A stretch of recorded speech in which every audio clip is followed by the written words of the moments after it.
안녕하세요. 전우희 기록입니다.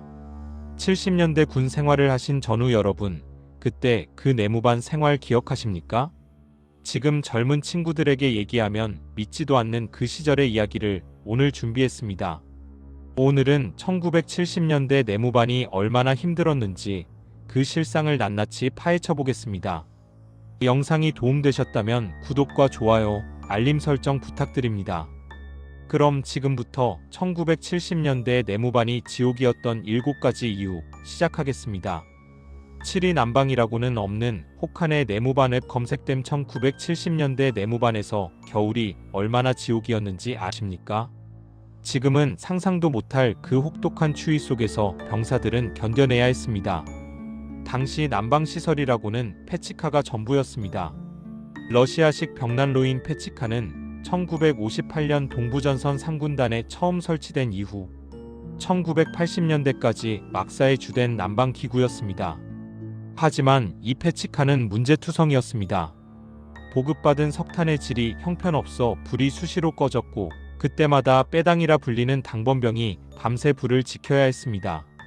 잠시라도 방심하면 불이 꺼져버려 내무반 전체가 얼어붙었습니다. 더 큰 문제는 열이 고르게 퍼지지 않았다는 겁니다. 페치카 근처는 후덥지근할 정도로 더운 반면 조금만 멀어져도 추위에 덜덜 떨어야 했습니다. 창문 근처나 벽 쪽에 자리 잡은 병사들은 밤새 추위에 시달렸죠. 70년대 내무반은 목재 침상 위에 모포 하나 깔고 다닥다닥 붙어 자는 구조였습니다. 개인 공간이라고는 벽에 붙어있는 나무 선반이 전부였던 시절이었습니다. 침상 아래 온돌 배관도 없었고 단열재도 변변찮았습니다. 겨울이면 기상나팔이 울릴 때 모포에 내쉬는 숨이 얼어붙어 있었습니다. 양말을 신지 않고는 바닥에 서 있기조차 힘들었고 세면장물은 얼어버리기 일쑤였습니다. 그야말로 혹한의 연속이었던 겁니다. 유기쥐와 벌레가 득실되는 비위생적 환경웹 검색됨 1970년대 내무반, 그곳은 사람만 사는 공간이 아니었습니다. 쥐와 벌레들이 함께 동거하는 비위생적인 공간이었죠. 당시 한국은 19만 6,070년대 전국적인 쥐잡기 운동을 벌였을 정도로 쥐가 극성이었습니다. 1970년 1월에는 농림부가 1억 4천만 원의 예산을 투입해 전국 540만 가구의 쥐약을 무료로 배포했을 정도였습니다. 사회가 이랬으니 군대는 오죽했겠습니까? 목재 침상과 낡은 막사 구조는 쥐들이 살기 딱 좋은 환경이었습니다. 벽 사이, 침상 및 창고 곳곳에 쥐구멍이 뚫려 있었고 밤이면 쥐들이 막사를 누비고 다녔습니다. 취사장에 쌀포대며 건빵봉지를 조금씩 뜯어먹고 밤새 무언가를 갈가대는 소리로 잠을 설치게 했습니다. 벌에 붙어있는 나무 선반이 유일한 개인 공간이었던 시절, 그곳에도 쥐와 벌레가 자주 출몰했습니다. 깜깜한 밤 불침번을 서다가 손전등을 켜면 사방으로 달아나는 쥐들의 그림자가 보였습니다. 어떤 병사들은 자다가 발에 뭔가 스치는 느낌에 깜짝 놀라 깨어나곤 했습니다. 벌레도 문제였습니다. 파리, 모기는 기본이고 지네와 거미까지 내무반을 활보했습니다. 위생시설이 취약했던 시절이라 각종 해충이 득실거렸고 여름이면 파리가 구름처럼 몰려들었습니다. 5위 개인 공간이라고는 없는 극악의 프라이버시. 70년대 내무반에서 개인 공간은 사치였습니다. 벽에 붙어있는 나무 선반 하나가 전부였던 시절, 프라이버시란 개념 자체가 없었습니다. 중앙 통로 양옆으로 길게 이어진 목재 침상 위에 4,050명의 병사들이 다닥다닥 붙어 잤습니다. 소대 전체가 하나의 내무반에서 생활하는 구조였죠. 지금처럼 분대별로 나눠진 것도 아니었습니다. 모포 하나만 깔고 어깨를 맞대고 자야 했습니다. 옆 사람이 뒤척이면 그 진동이 그대로 전해졌고 코 고는 소리, 잠꼬대, 이갈이 소리까지 다 들어야 했습니다. 개인 정비 시간에도 마음 편히 쉴 곳이 없었습니다. 개인 물품을 보관할 공간도 턱없이 부족했습니다. 나무 선반에 군용품과 개인 용품을 함께 놓다 보니 늘 부족했고 귀중품을 보관할 안전한 장소도 없었습니다. 편지나 사진 같은 개인적인 물건도 다른 사람들 눈에 훤히 보였죠. 세면이나 용변도 마찬가지였습니다. 공동 세면장과 화장실은 언제나 사람들로 붐볐고 아침 기상 시간이면 순서를 기다리는 병사들로 장사진을 이뤘습니다. 이런 환경에서 36개월을 버텨야 했습니다. 고향 생각, 가족 생각에 힘들어도 혼자만의 시간을 가질 공간이 없었습니다. 그저 침상 밑으로 기어들어가 엎드려 눈물을 삼켜야 했던 시절이었습니다. 사위 형편없는 군장과 피복웹 검색됨 1970년대 군대에서 지급받는 군장과 피복은 정말 최악이었습니다. 6.25 전쟁의 그늘이 채 가시지 않은 시절, 형편없는 장비로 버텨야 했던 시대였죠. 당시 전투복은 1960년대부터 국내 생산이 시작되었지만 품질은 미군 원조물자에 크게 못 미쳤습니다. 국산 광목천에 물을 들여 만든 민무늬 국방색 전투복이 전부였고 내구성이 형편없어 쉽게 해지고 찢어졌습니다. 군화는 더 심각했습니다. 가죽질이 나빠 금방 밑창이 벗겨지고 방수도 제대로 안 되어 비만 오면 발이 젖었습니다. 겨울엔 동상에 걸리기 일쑤였고 여름엔 무좀에 시달려야 했습니다. 방한복은 말이 방한복이지 추위를 막아주는 기능은 거의 없었습니다. 솜니불보다 못한 군용 침낭, 얇디얇은 외투, 그나마 제대로 보급되지도 않았던 방한모와 방한장갑. 겨울철 혹한기 훈련은 그야말로 지옥이었습니다. 군장도 낡은 면 소재 배낭에 모포, 반압, 야전삽을 외부 스트랩으로 조여 묶는 구시대적 방식이었습니다.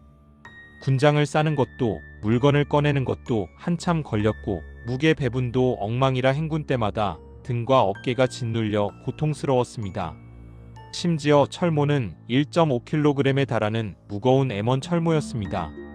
오래 쓰고 있으면 목이 뻐근하고 두통이 생길 정도였죠. 1970년대 후반이 되어서야 나일론 소재로 경량화된 헬멧이 등장했지만 그마저도 형상은 구형과 똑같았습니다. 3위 가혹한 얼차려와 폭력이 일상이던 군기 문화웹 검색됨. 지금 젊은 세대들이 상상도 못할 이야기입니다만 1970년대 내무반은 폭력과 얼차려가 일상이었던 시대였습니다. 당시엔 군기라는 이름 아래 모든 가혹행위가 정당화되었습니다. 선임병들이 후임병들에게 폭력을 행사하는 것은 군대 문화의 일부로 여겨졌고 간부들조차 이를 묵인하거나 오히려 권장하는 분위기였습니다. 엎드려 뻗쳐는 가장 기본적인 얼차려였습니다. 30분 1시간씩 엎드려 뻗쳐를 시키는 것은 예사였고 명태말리기라 불리는 물구나무 자세의 얼차려도 흔했습니다. 벽이나 관물대에 발을 올려놓고 물구나무 자세로 엎드려 뻗치를 하면 허리에 엄청난 무리가 갔지만 그런 것은 아무도 신경 쓰지 않았습니다. 주먹으로 맞는 것은 일상다반사였습니다. 군화발로 차이거나 군장을 맨 채 뛴걸음을 몇 시간씩 하거나 한겨울에 속옷 차림으로 밖에 서 있게 하는 등의 가혹행위가 버젓이 자행되었습니다. 조금이라도 실수하면 선임병들에게 집단 구타를 당하기 일쑤였고 밤중에 일어나 무릎 꿇고 앉아 반성문을 쓰거나 목적 암기를 강요받았습니다. 외우지 못하면 또 맞았고 이런 악순환이 반복되었습니다. 더 큰 문제는 이런 가혹행위를 신고할 방법이 없었다는 겁니다. 지금처럼 국방 헬프콜도 없었고 휴대전화도 없던 시절이라 외부와의 소통 자체가 막혀 있었습니다. 설령 부모님께 편지로 알려도 당시엔 군대가 원래 그런 거다, 사나이가 그걸 못 참아? 라는 식의 반응이 대부분이었습니다. 36개월 동안 이런 지옥을 견뎌내야 했습니다. 정신적 트라우마는 물론이고 신체적 장애를 안고 전역하는 병사들도 많았습니다. 2위 33개월이라는 끝없이 긴 복무기간. 여러분, 1970년대 군 복무기간이 얼마였는지 아십니까? 무려 33개월, 약 3년이었습니다. 지금 18개월 복무하는 것도 길게 느껴지는데 그 2배 시간을 버텨야 했습니다. 1953년 휴전 이후 육해 공군의 복무기간은 모두 36개월로 시작되었습니다. 1970년대 내내 이 기간이 유지되었고 1980년대 들어서야 조금씩 단축되기 시작했습니다. 3년이라는 시간이 얼마나 긴지 아십니까? 20살에 입대하면 23살이 되어서야 전역할 수 있었습니다. 대학을 다니다 군대 갔다 오면 1학년 후배가 이미 졸업하고 사회생활을 시작한 뒤였습니다. 그 긴 시간 동안 앞서 말한 모든 고통을 견뎌야 했습니다. 혹한의 내무반, 쥐와 벌레, 형편없는 군장, 가혹행위. 이 모든 것을 33개월 동안 버텨내야 했던 겁니다. 휴가도 지금처럼 자유롭지 않았습니다. 정기 휴가가 1년에 한 번 고작 일주일 정도였고 그마저도 부대 사정에 따라 못 나가는 경우도 많았습니다. 면회도 쉽지 않았고 전화 한 통 하기도 어려웠던 시절입니다. 그 긴 시간 동안 사회와 단절된 채 살아야 했습니다. 친구들은 대학을 졸업하고 직장에 취업했고 연인은 기다리다 지쳐 떠나갔으며 가족의 경조사도 제대로 참석하지 못했습니다. 33개월이라는 시간은 단순히 길다는 차원을 넘어섰습니다. 청춘의 가장 소중한 시간, 인생에서 다시 돌아오지 않을 그 시간을 온전히 빼앗기는 것과 같았습니다. 매일이 빈곤한 급식과 영양 부족 웹 검색됨 1970년대 내무반에서 가장 힘들었던 것, 그것은 바로 형편없는 급식이었습니다. 지금 세대들이 상상도 못할 최악의 식사였죠. 1954년 한미합동급식위원회가 군인의 하루 열량 섭취 목표를 3,800kcal로 정하면서 군 급식이 시작되었습니다. 하지만 1970년대 중반까지는 밥, 국, 반찬의 일식 2찬 시스템이었습니다. 반찬이 고작 2가지였다는 겁니다. 그나마 그 반찬도 형편없었습니다. 어느 부대에서 오래된 취사장 지붕을 수리하다 1960년대 식단표를 발견했는데 무와 콩나물로만 이루어진 엽기적인 식단이 줄줄이 써 있어 경악했다는 일화가 있습니다. 1970년대 군대 식사 영상을 보면 더 충격적입니다. 식판 반찬 칸이 2칸인데 한쪽 칸이 아예 비어있는 장면이 나옵니다. 홍보 영상을 찍는 상황에서조차 반찬 가짓수가 모자랐던 겁니다. 밥도 백미가 아니었습니다. 당시는 전국적인 혼분식 장려 운동이 한창이던 시절이라 보리 30% 이상이 섞인 보리잡곡밥을 먹어야 했습니다. 1976년이 되어서야 일식 3찬이 보급되기 시작했고 1985년에 우유가 제공되었으며 2003년에 들어서야 백미밥이 처음으로 나왔습니다. 국은 똥국이라 불렸습니다. 건더기라곤 무 몇 조각, 콩나물 몇 가닥이 전부였고 맛이라고는 없었습니다. 선임병들의 식사 당번을 선 신병들은 매점에서 화학조미료를 사다가 군복 윗주머니에 넣어두고 다니며 국을 받아오면 제일 먼저 조미료를 털어 넣어야 했습니다. 그나마 국 속에서 건더기를 건져서 따로 반찬을 만들기도 했습니다. 콩나물을 건져내 참기름과 고추장에 비벼서 콩나물 무침을 만들고 두부를 건져서 간장과 참기름을 쳐서 두부 무침을 만들었습니다. 그렇게라도 해서 먹어야 했던 시절이었습니다. 강원도 부대는 감자가 반찬의 주를 이루어 감자탕, 감자볶음, 감자조림, 감자찌개만 나왔다고 합니다. 고기는 명절이나 특별한 날에나 볼 수 있었고 그마저도 몇 점 되지 않았습니다. 더 큰 문제는 군납비리였습니다. 일선 장병들에게 식량이 수송되는 동안 중간에서 이리저리 떼어먹는 바람에 전방 장병들에겐 항상 충분한 식량이 공급되지 않았습니다.